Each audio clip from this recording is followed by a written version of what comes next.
everybody? This is Jorge from Cali Fish Keeper. I'm out here in San Antonio right now, and we're actually going to go do something pretty cool. One of the guys from the area out here, his name's Nelson, from Creekwood Aquatics, reached out to me and said if I was interested in coming out to the San Antonio Zoo to check out the aquarium that they have out here. So this is where we're at. Let me turn the camera around so you guys can see. All right, here we go. We're right here at the entrance. I'm supposed to meet up with Nelson up here at the entrance to the museum. And once we get in there, I'll show you what it is that what that place is going to look like. So we'll catch you guys inside in a little bit.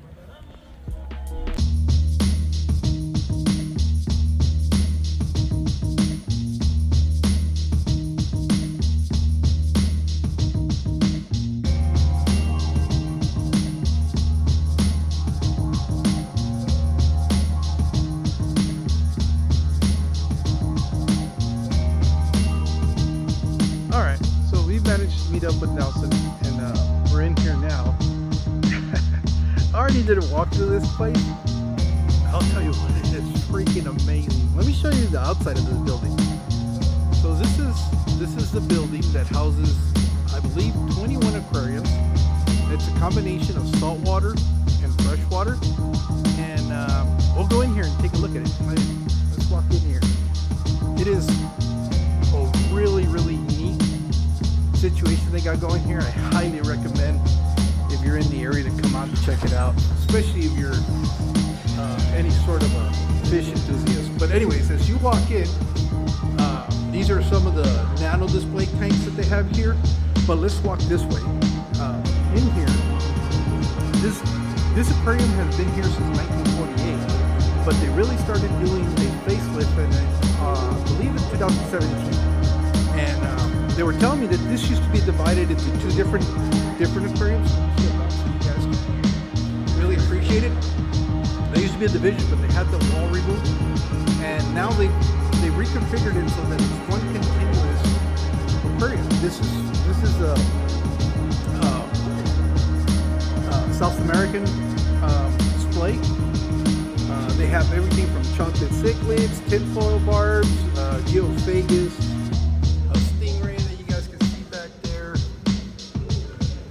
this is impressive. Buenos Aires tetras. Talk about a display. They have some angelfish in here. And these guys, what are the name of these? Let me come over here. They have a ghost black knife here. Let me show you what they have in here. You can see they have the red tail, the chocolate cichlids, flag tails, and ghost knives. But this is really an impressive display here. They have two rays in there that you can see. This guy coming over here. I mean, they are doing an amazing job with the displays here. This is really neat. I think it was the smartest thing they could have done was remove that dividing wall that was in there, and then resealed the entire aquarium. Let me step back so you guys can get a full grasp of the display. You can see a little bit of information that they have up here. These are all done in-house. The staff that works here has put these together, and it's really stunning. Then over here we have a saltwater tank. And in here we have the potbelly seahorses. There's a little information tag on here. And you can see they have quite a few of these seahorses in here.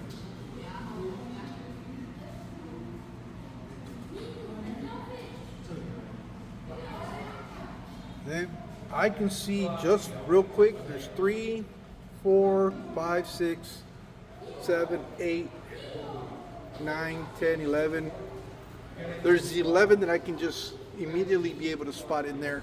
There's probably more than that, but that's one of the ones they have in there. And then we go over here. This is another saltwater aquarium. They have, this is supposed to be an eel display tank. And I don't know if you guys are going to be able to make them out, but there's one of them in there. I thought I saw some in between the holy rocks back in there. Let me see if I can get it a close-up.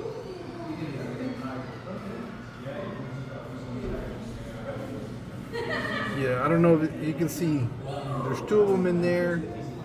You can see the part of the body of another one in there. So this is all Texas holy rock that they've that they've actually gotten from they source here locally, and they were able to set that up. And then over here we have a Lake Victoria display. You guys can see, and from what they were telling me, I guess they're having a lot of success breeding these fish to the point where they're able actually to take some of the fries and grow them out and share them with other zoos and other public display tanks that they have in the state of Texas. So that's what they have here. This is the Lake Victoria. Here's a little information on these fish.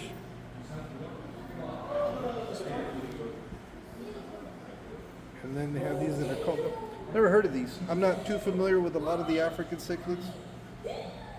I'd keep more of South American. But anyways, here's one that I thought was really, really cool, because this is a G'dea tank, and it looks like they have the San Marcos red tail split fins and the tequila split fins. And as you guys know, I've always been very interested in these fish, especially because they're from Mexico. And you know, it's one of the things that always has that I found interesting is that there's more interest in these fish outside of Mexico than there is in Mexico. I've talked to some of my friends that are hobbyists down there, and they really don't even know about these fish, which is crazy. And I tell them that outside of Mexico, these guys are really coveted, and people really want these. And hopefully I can get these guys to get a little bit of interest. There's the tequila split fin there, and obviously you can see the San Marcos. San Marcos are the ones that have that bright orange tail, like this one right here in front of me. But those, the tequila is back there. This is really neat tank. This is one of my favorite tanks just because of the species that are in there. And in here we have another one. I know these are done by regions, global regions. I want to say that well, I'm not going to, I think he said this is from the Gulf region. Now, you know what? I'm not going to say because I don't know. I don't know enough about the saltwater species. I know he told me right now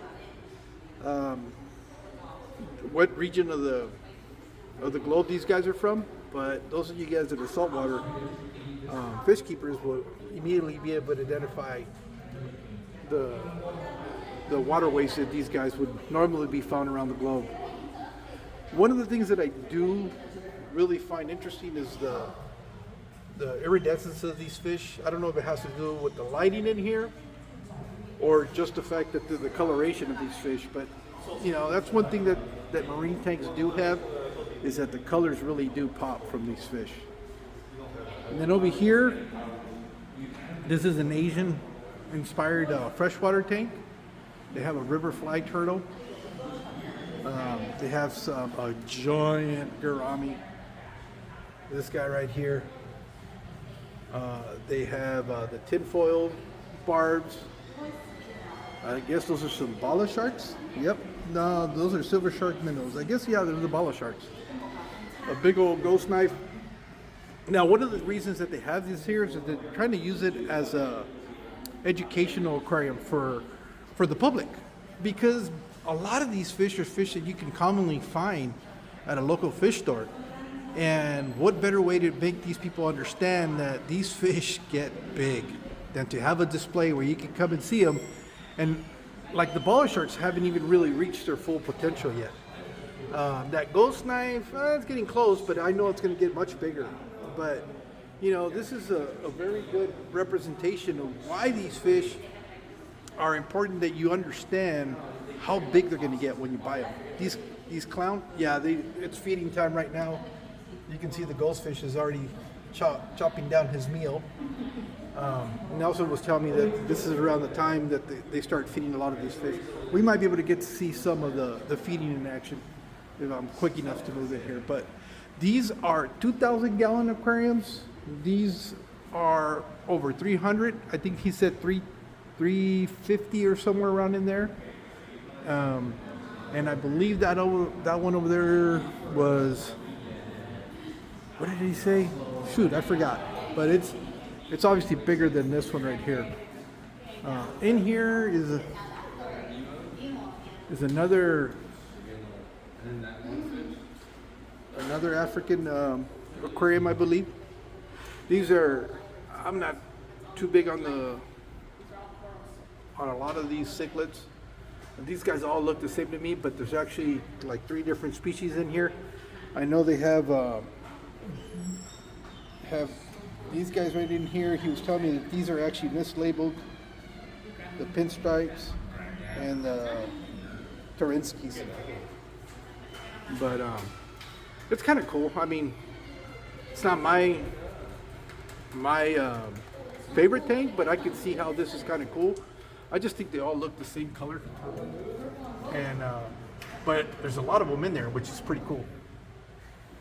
Then we have this other one here. This is a reef tank that they have set up.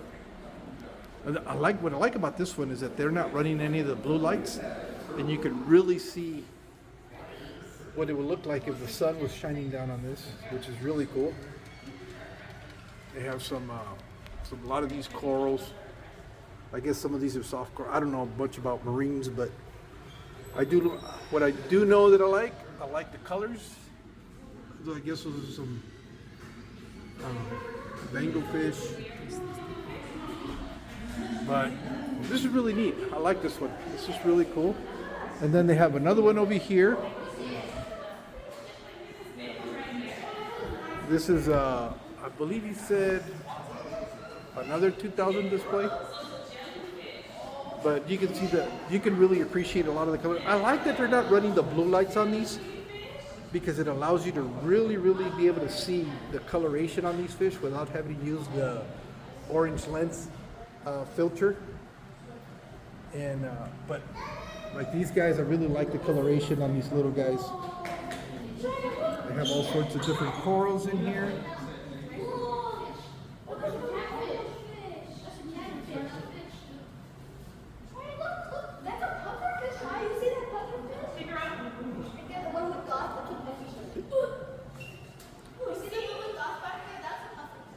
Go over here.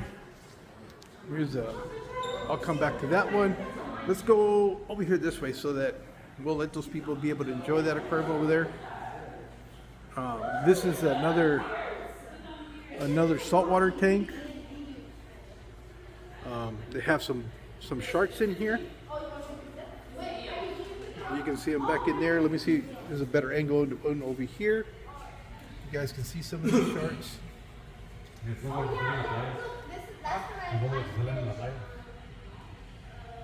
I mean, this is got a little puffer in there.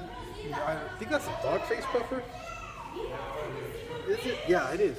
Oh, okay. I know a little bit. That's a triggerfish. They got a few triggerfish in here. I'm learning. And then this one is pretty cool. They have some jellyfish in here, and he was telling me they actually reproduce these jellyfish here, and they also do the same thing with the Victorian cichlids. Down in here, we have another. These would be fish you typically find in waterways of Mexico. You have some swordtails. You have more of the Goodiots in here. I think he said that was a Mexican musk turtle that's swimming in there. And these are the Mexican tetras, which kind of remind me of the Buenos Aires, except without the orange on them. Real, I think he said those are real grand cichlids. But that's a pretty cool display tank. And then we have over here, this is another African tank with a lungfish. I know who's gonna, Alex, I think you're gonna really enjoy this. He's about to get fed, that's why he's hanging up there at the top, because it's kind of feeding time right now. See if we get lucky and get able to see that. They have some jewel cichlids, corbences. What do you say these barbs were? I think these are barbs. I forgot what he said they were called.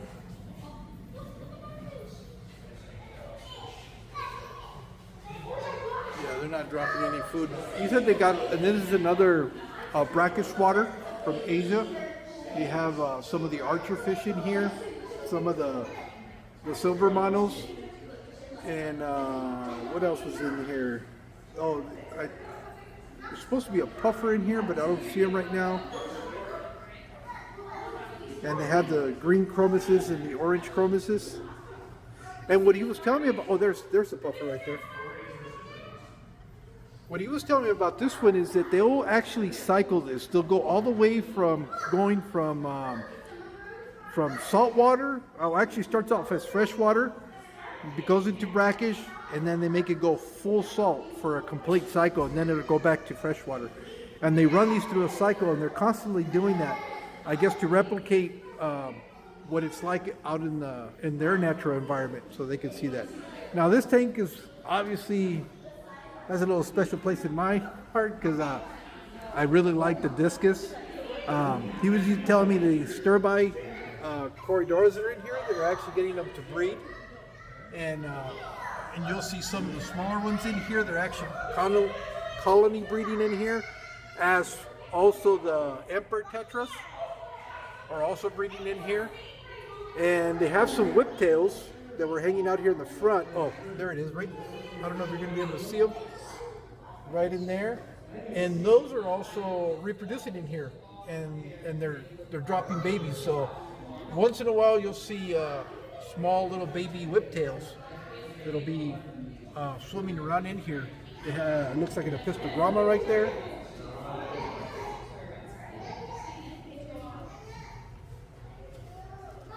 You got the discus. And this one's cool because this is all actual live plants. It's one of the few tanks that they do have set up with natural plants in here. And some of the other ones, they have some combinations of live plants and plastic. And obviously, oh, here's another one of those whiptails munching on some of that algae.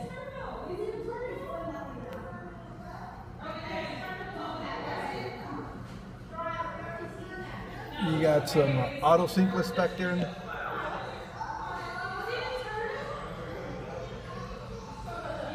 These guys are pretty busy in there.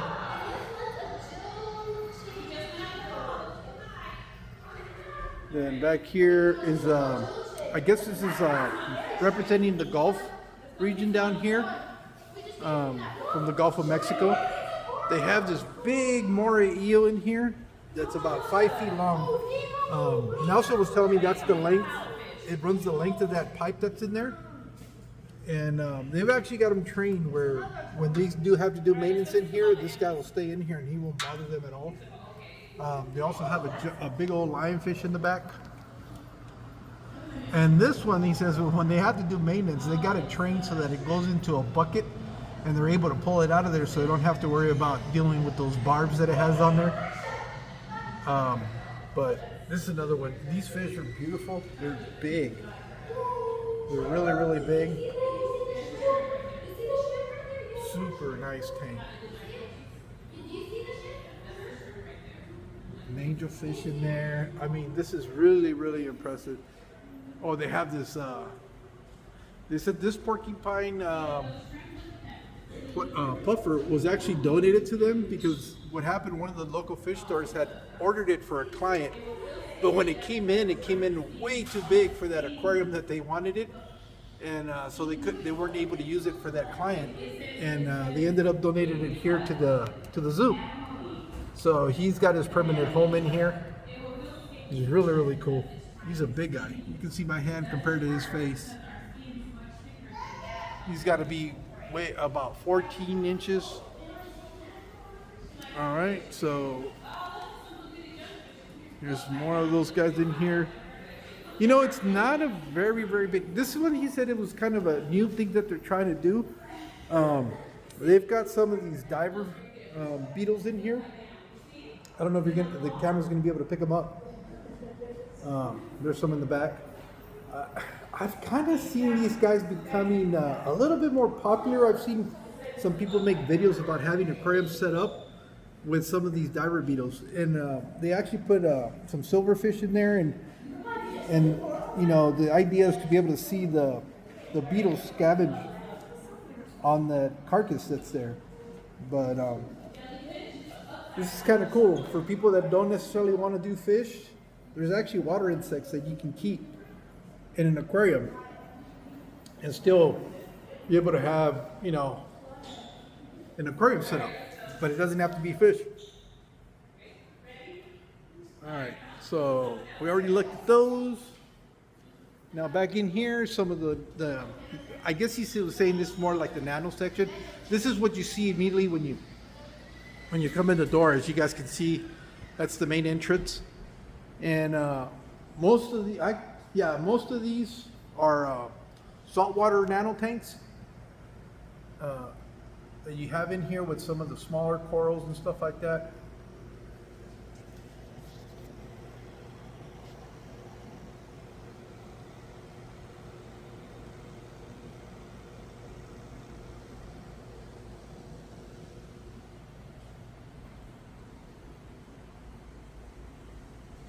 Now these are some anemones with some shrimp. You can see the little shrimp in there. Now these are all supposed to have symbiotic relationships with each other. There's some more of the shrimp down in here.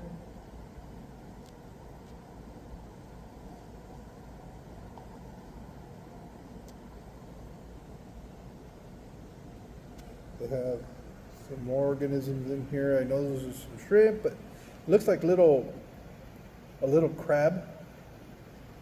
I don't know if that camera's picking it up.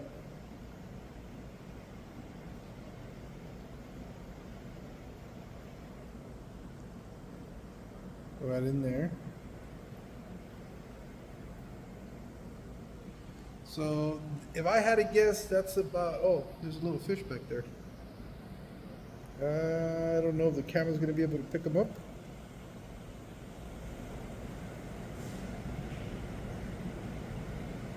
I can't tell because it's facing me, be able to make out what fish it is. And I'm not too familiar with saltwater, but I was going to say that I didn't say how many gallons, but I don't think it's more than 20 gallons. I would say it's even less than a 20 gallon. In here they have some upside down jellyfish. These guys are pretty cool.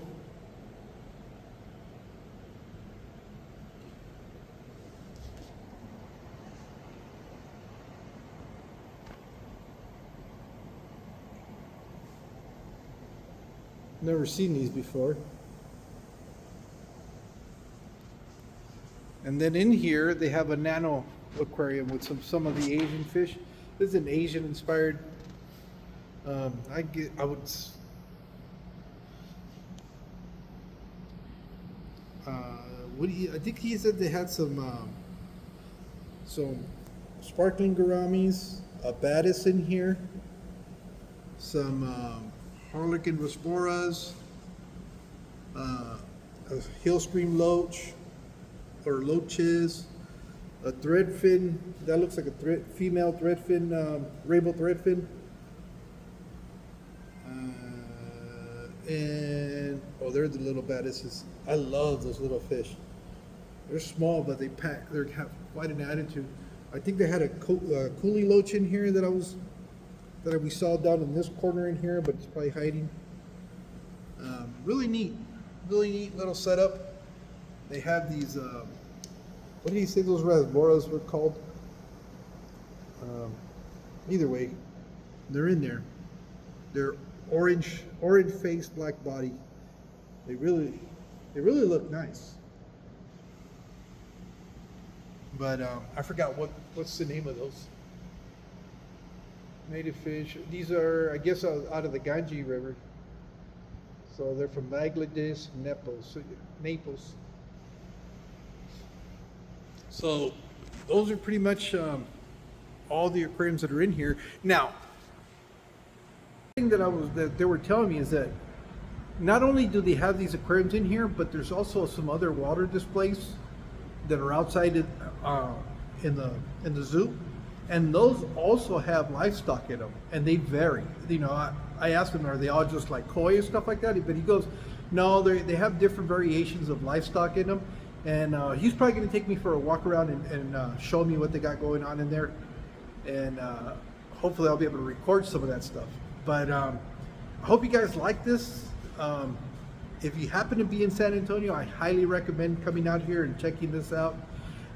He was telling me they got over 30 acres of property on the main zoo itself, plus they have an extension that they're building out that is currently under construction, so it's about to grow a lot more. If you have kids, they have a little train that runs around the museum that's pretty cool.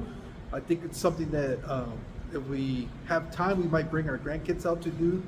But like I said, if you happen to be in San Antonio and you have a few days and you're trying to find something to do, I highly recommend you come here. It's well worth the money. I think it's only like $21 per adults and a little bit less for the kids. But you know, compared to San Diego prices, this is a pretty good deal. But let's see. I need to get a hold of